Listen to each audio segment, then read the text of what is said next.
Hi guys, we are going to talk about The Swarm briefly today. And this is a 1978 disaster film, and I guess also a little bit of a creature feature. So, The Swarm.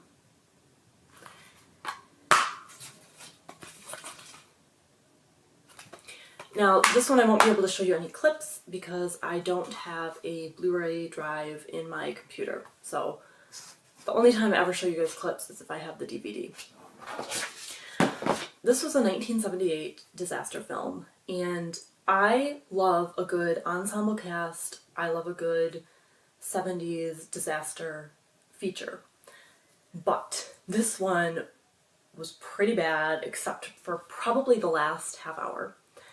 So, Irwin Allen is the man behind these disaster movies. He did The Poseidon Adventure, which I don't love that movie.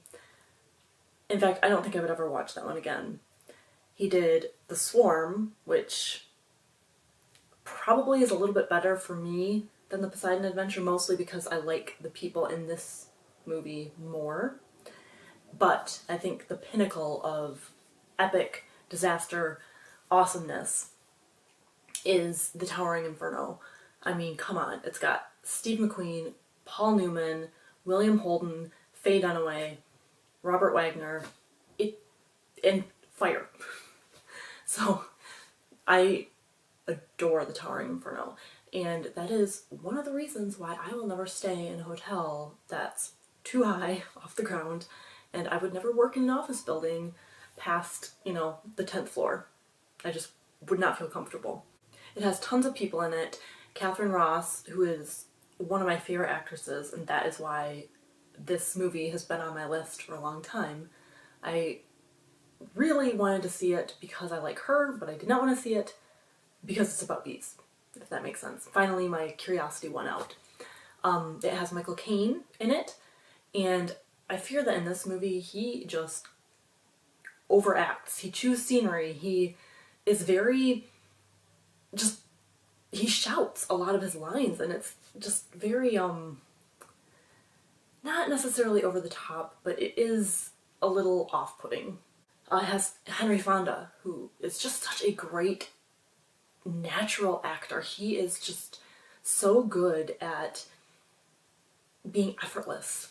We also have Patty Duke, who has a very small role, and Lee Grant, who is a news reporter. I love their little connection. The two of them were in Valley of the Dolls together. And we also have Bradford Dillman. He was in Piranha, which I talked about already. And we also have Richard Chamberlain and Olivia de Havilland. She is still alive, and she will be 104 years old in July, like the 1st of July or something like that. That amazed me. So the concept of this movie is that killer bees, so the African honeybee, has made its way up into the southern reaches of the United States. So in Texas, this is where the story takes place, there are now killer bees, and they have apparently been there for a while. And there is just tons of bee footage. Like, they covered these people in bees in this movie. And I liked the bee parts, although it also kind of creeps me out. I know that we've talked about massification before on this channel, and that is where you have like one little innocuous thing, but you have tons and tons of it, and it invokes a creepy, disturbing, gross feeling because there are so many. So with the bees, they use that to their advantage. They just have millions of bees. I don't like it. And I think that dates back to a movie called Ants, which was a TV movie. It had Suzanne Summers in it and Barry Van Dyke, and that's all that's coming to me off the top of my head. But I distinctly remember there were these ants, and they would bite you and kill you somehow with their venom, and these people were sitting in a room in an abandoned or rundown motel or something like that, or some sort of shoddy, seedy motel, and they had to sit still so that the ants wouldn't get aggressive with them and attack them and start biting them. So they had to sit still and let the ants crawl all over them. And they had ripped off, I think they had ripped off like strips of wallpaper and rolled them into tubes. And they were breathing through these tubes. And the ants, they're climbing all over them. They actually made it to the tubes and started crawling inside the tube. That has stuck with me for years. And unfortunately, I can't find this movie. It was a 1977 made-for-TV movie, and I don't know if I have it recorded somewhere on one of my tapes or what, but I was not able to rewatch it because I really wanted to do a review on that movie, just to see if that scene is how I remember it, and if it still is disturbing to me. So anyway, that whole thing began my kind of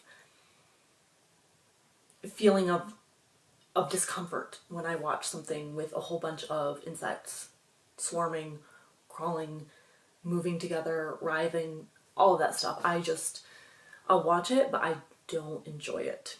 The beginning is very slow. The beginning is they're exploring a military base where these killer bees have already attacked, and I mean, they could have cut so much of this movie and it would have made it better for just being more cohesive and tighter.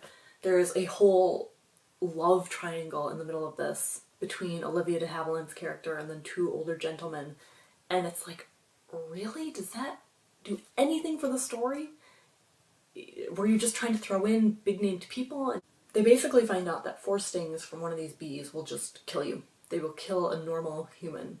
And there's a family who is picnicking, and they see some bees crawling all over their picnic food, which is wrapped in plastic. And then the wife takes out a thing of bug spray and starts spraying the hell out of their food. And the husband is kind of like, hey, stop that, you're gonna ruin the food. And anyway, they become victims to this swarm of bees. They've angered them, and their son makes it out alive. And he is not old enough to drive, but he drives their car into town. He is hospitalized. They realize that the killer bees are not just in that one spot in the Air Force base.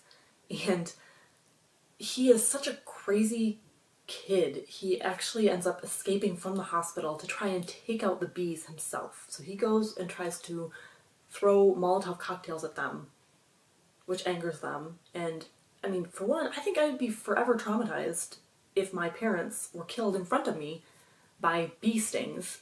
And he had been, stung before.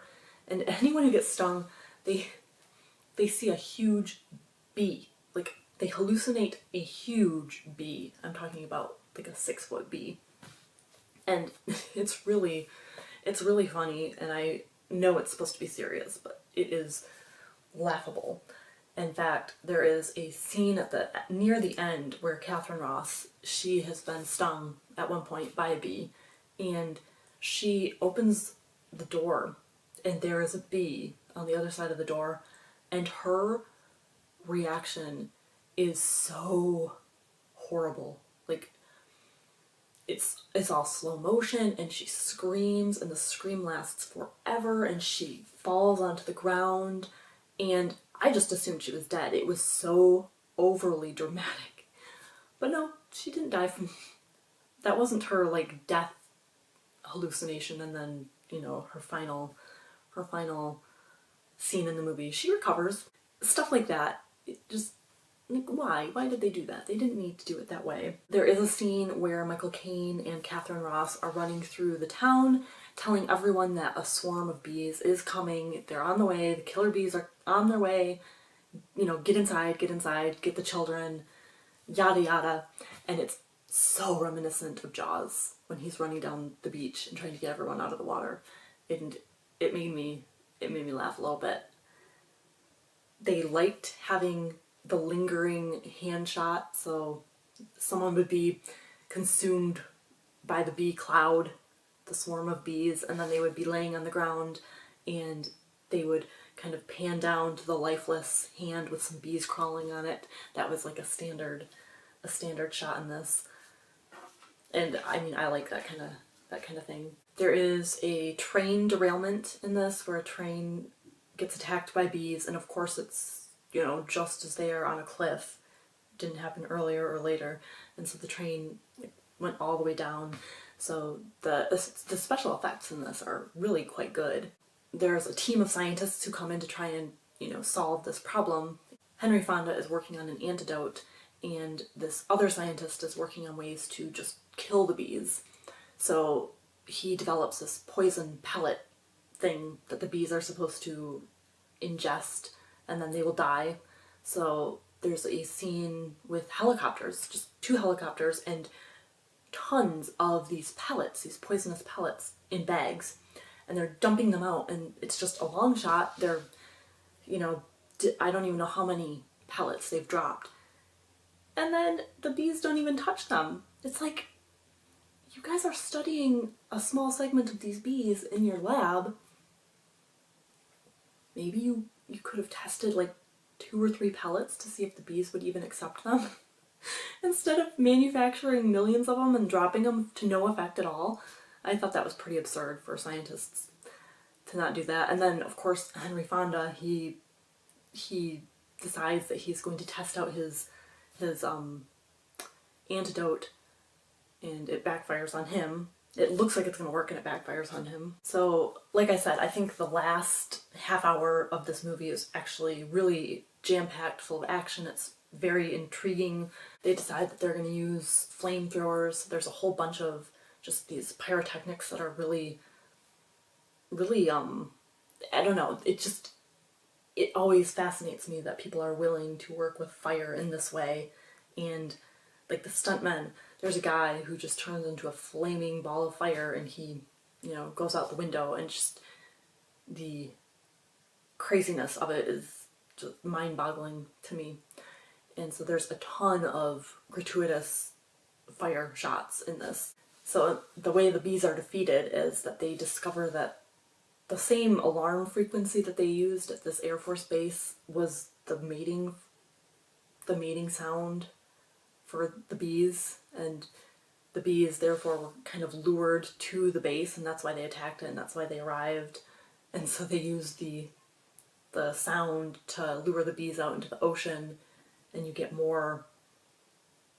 even more explosions and craziness. So it really is a pretty terrible movie. Let me know if you have watched it and what you think of it. I'm not big on insect movies. Like I said, I do enjoy a good disaster film. The Swarm has a lot of people that I like. I just wish the story had been a little more solid, and I think it could have used a lot of editing. I think they should have trimmed it to under 2 hours instead of, I think the runtime is 2.5 hours. So they really could have backed it off a little bit. But let me know if you have watched this one or the Ants made-for-TV movie that I talked about, because I'm curious to know if there is a way to view it. So, yep. Have a spooky day.